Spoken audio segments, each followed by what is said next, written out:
Hey guys, welcome to Pharma Sansar. स्वागत है आपका एक बार फिर से। तो यहाँ पर पोस्ट कोड 967 डिस्पेंसर का एग्ज़ाम हो चुका है कल। तो कुछ क्वेश्चन जो मुझे मिले उनको इस वीडियो में डिस्कस करेंगे हम। इस वीडियो में जो है जो क्वेश्चन हम डिस्कस करेंगे हो सकता है उसमें कोई त्रुटियां हों, तो आप कमेंट सेक्शन में भी बता सकते हो कि जो आपको डाउट लग रहा है कि ये जो है मेरे हिसाब से ठीक नहीं है। तो जब हम आंसर की आएगी तो फिर से इसको डिस्कस करेंगे। तो फिलहाल के लिए आइए शुरू करते हैं। Which is an example of non clinical basis of hospital classification. निम्न में से कौन सा चिकित्सालय वर्गीकरण का एक गैर नैदानिक आधार का उदाहरण नहीं है? तो इसका जो सही जवाब है मेरे हिसाब से civil hospital. Number of bed in medium size hospital are.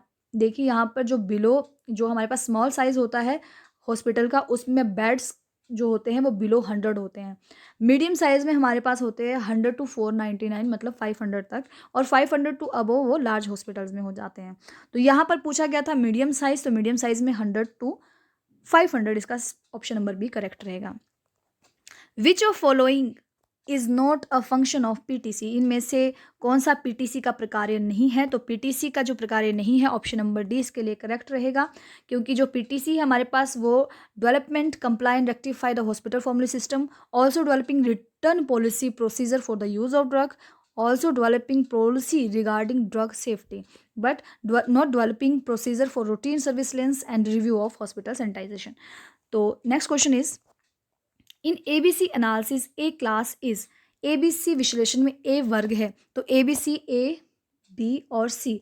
ए के अंदर क्या आता है कि हमारे पास टोटल कॉस्ट होती है। मान लीजिए 100 आपके पास, इसको समझाएंगे तो नहीं, पर ऐसा होता है एबीसी के अंदर कि जैसे आपके पास 100 रुपये हैं, तो 100 रुपये में से 70 रुपये का तो आपका एक का मतलब 10% हम बाय करेंगे आइटम्स को, मतलब 10% जो है वो 70% हाई कॉस्ट सेंटर रहेगा, 10% ड्रग्स के लिए, 10% आइटम्स के लिए। बी के अंदर हमारे पास जो 20% आइटम्स हैं टोटल में से 20% है, उसका टोटल कॉस्ट रहेगा 20% ठीक है। और हमारे पास सी के अंदर क्या आता है कि जितनी अब बची ये तो हो गया 10 और 20 30, और बची 70% जो आइटम है उनका जो लो कॉस्ट सेंटर रहेगा वो रहेगा 10%। तो हमारे पास ऑप्शन यहाँ पर पूछा गया था कि ए क्लास इज, तो 10% जो हमारे पास आइटम्स रहेंगी of total item, but form 70% of total cost of item. 70% जो है टोटल कॉस्ट उन्हीं से चला जाएगा, 10% आइटम से, इतनी महंगी आइटम्स होंगी। Next question is, magnesium oxide is an example of which type of antidote. Magnesium oxide किस प्रकार के प्रतिकारक का एक उदाहरण है? तो मैग्नीशियम ऑक्साइड जो हमारे पास यूनिवर्सल एंटीडोट रहता है उसमें क्या होता है, 2 पार्ट रहते हैं हमारे पास टैनिक एसिड, 1 पार्ट रहता है हमारे पास, 2 part activated charcoal, activated charcoal, 1 part रहता है टैनिक एसिड और 1 पार्ट रहता है मैग्नीशियम ऑक्साइड। ठीक है, तो यहाँ पर पूछा गया है मैग्नीशियम ऑक्साइड एग्जाम्पल है, ऑप्शन इसके लिए करेक्ट हो जाएगा यूनिवर्सल एंटीडोट। कीटोज शुगर इथ्रोलोजिस, जो कीटोज शुगर इथ्रोलोज है वो क्या है, एक टेट्रोज है। ठीक है, next question is, which is an example of conjugated protein. निम्न में से कौन सा संयुग्मी प्रोटीन का एक उदाहरण है? तो glycoprotein. Next is peptide bond is. Peptide bond क्या है, एक तरह का कोवलेंट बॉन्ड रहता है जो कि अमाइनो एसिड के जो अमाइनो एसिड का अल्फा अमाइनो ग्रुप है उसको कार्बोक्सिलिक ग्रुप से अटैच करके रखता है। Which one of the following is not phospholipid. निम्न में से कौन सा एक फोस्फोलिपिड नहीं है? तो मेरे हिसाब से जो नहीं है वो है फ्रेनोसिन। तो फ्रेनोसिन जो है वो एक तरह का फोस्फोलिपिड नहीं है इसमें। Maltose sugar has dash glycosidic linkage. Maltose sugar क्या होता है, जब हमारे पास 2 ग्लूकोज मिलते हैं तो माल्टोज बनाते हैं। ठीक है, तो maltose consist of 2 molecule of glucose that linked 1,4 alpha 1,4 glycosidic linkage, you can say glycosidic bond. Next is blocking activity of enzyme by blocking it's active site is called. अगर enzyme की activity को block कर रहे हैं उसकी active site पर जा करके, तो क्या है कि जैसे हमारे पास एक एंजाइम रहता है, ठीक है, यहाँ पर एक एंजाइम है, ये वाला ले लेते हैं। यहाँ पर अगर हमारे पास कोई भी कंपिटिटिव इनहिबिटर आके अटैच हो जाता है तो ये हमारे जो सब्सट्रेक्ट है उसकी एक्टिविटी को नहीं होने देगा, रिएक्टेंट है उसको नहीं अटैच होने देगा, एक कंपटीशन यहाँ पर उसके लिए जनरेट करता है। तो ये एक तरह का कंपिटिटिव इनहिबिटर रहता है। एलोस्टेरिक इनहिबिशन के अंदर क्या होता है कि हमारे पास जो एंजाइम होता है उसके एंजाइम होता है उसमें एक एलोस्टेटिक साइट होती है, एलोस्टेरिक साइट होती है। तो यहाँ पर एलोस्टेरिक इनहिबिशन में जब कोई भी एलोस्टेटिक इनहिबिटर चला जाता है, वो अटैच हो जाता है इसके साथ, तो ये एंजाइम के जो शेप होती है उसी को चेंज कर देता है। लाइक वो इस तरीके से एंजाइम को बना देगा। मतलब जो यहाँ पर एक साइट थी, यहाँ पर एक साइट है रिएक्टेंट के लिए, सबस्ट्रेट के लिए एक साइट थी बनी हुई, उसकी एक पोजीशन थी, वहाँ पर वो अटैच होता। अगर ये यहाँ पर अटैच ना होता, अब यहाँ पर अटैच होने की वजह से इसने इसका पूरा का पूरा स्ट्रक्चर चेंज कर देता है। तो इसको हम बोलेंगे allosteric inhibition. Next is which vitamin is also called retinol. Retinol vitamin A को बोलते हैं। Glucose synthesis from non carbohydrate precursors. Glucose की सिंथेसिस नॉन कार्बोहाइड्रेट प्रिकर्सर से अगर कर रहे हैं तो उसको बोलते हैं gluconeogenesis.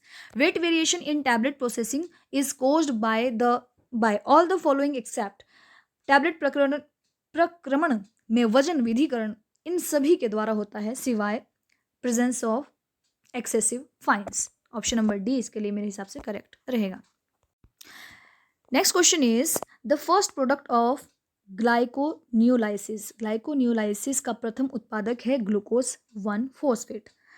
Active immunity is gained by following except administration of toxoids. Which is not cause due to deficiency of calcium.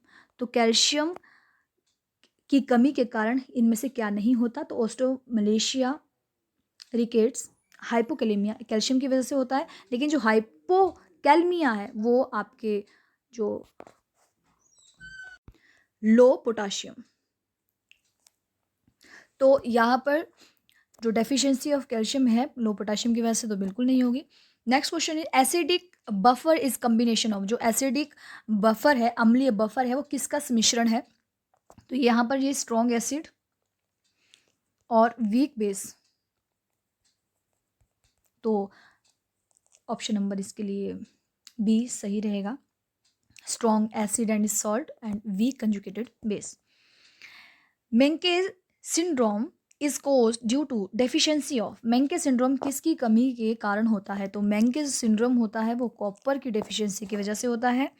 Hypotonic dehydration is. Hypotonic dehydration के अंदर क्या होता है कि जो हमारे पास सोडियम सॉल्ट्स होते हैं, मतलब जो हमारे पास साल्ट है वो डिक्रीज हो जाता है, जो हमारे पास इलेक्ट्रोलाइट है वो कम हो जाते हैं, लेकिन हमारे पास पानी की कमी नहीं होती बॉडी के अंदर। तो primary loss of electrolyte less than water. Option number B इसके लिए correct. Next question is life span of RBC is. Life span RBC 120 days. Chemical formula of sodium bisulphite is. जो हमारे पास सोडियम बायसल्फाइड का रासायनिक सूत्र है वो NaHSO3। Benzidine test is use for detection of. Benzidine परीक्षण क्या जांचने के लिए उपयोग किया जाता है, तो बेंजीडिन जो है वो ब्लड इन यूरिन और फीसिस के लिए इस्तेमाल किया जाता है। तो ऑप्शन नंबर ए इसके लिए सही रहेगा। Drug injection directly into subarachnoid spinal cord is called. Subarachnoid spinal cord में अगर ड्रग इंजेक्शन हम डायरेक्टली इंजेक्ट करवा रहे हैं तो उसको हम क्या कहेंगे, तो उसको बोलेंगे, कौन सा रूट बोलेंगे उसको, intrathecal route. In which of the following oxygen is use. इनमें से किस में ऑक्सीजन इस्तेमाल किया जाता है, anorexia which is an example of irreversible anticholinesterase. तो टैक्रिन। आपके हिसाब से इसका अगर क्वेश्चन आपको इसमें डाउट है तो उसके लिए मैं क्षमा चाहती हूँ, आप कमेंट सेक्शन में बता सकते हो आपके लिए आपके हिसाब से इसका करेक्ट आंसर क्या होगा। Which is action of succinyl choline. इनमें से सक्सिनाइल कोलिन का क्या एक्शन है, मैकेनिज्म ऑफ एक्शन क्या रहेगा, तो जो सक्सिनाइल कोलिन है वो डीपोलराइज करता है स्केलेटल मसल मेम्ब्रेन को। Next question is which is an example of insoluble surface anaesthetic. इनमें से इनसॉल्युबल सरफेस एनेस्थेटिक का एग्जाम्पल कौन सा है, तो यहाँ पर जो है लिडोकेन सॉल्युबल के लिए रहता है, बुपिवाकेन इंजेक्टेबल रहता है, और बेंजोकेन जो है हमारे पास इनसॉल्युबल सरफेस एनेस्थेटिक है। तो इसका ऑप्शन नंबर सी करेक्ट रहेगा। बाकी क्वेश्चन जिस तरह से मुझे मिलेंगे मैं आपको यहाँ पर सॉल्व करके बताऊंगी। Thank you so much guys, keep learning keep shining. I hope आपका डिस्पेंसर का एग्ज़ाम अच्छा गया हो। इसमें जो है सब्जेक्टिव क्वेश्चन ठीक हैं, अच्छे हैं, तो देखते हैं आंसर की आने पर हम दोबारा डिस्कस करेंगे इसको। Thank you so much.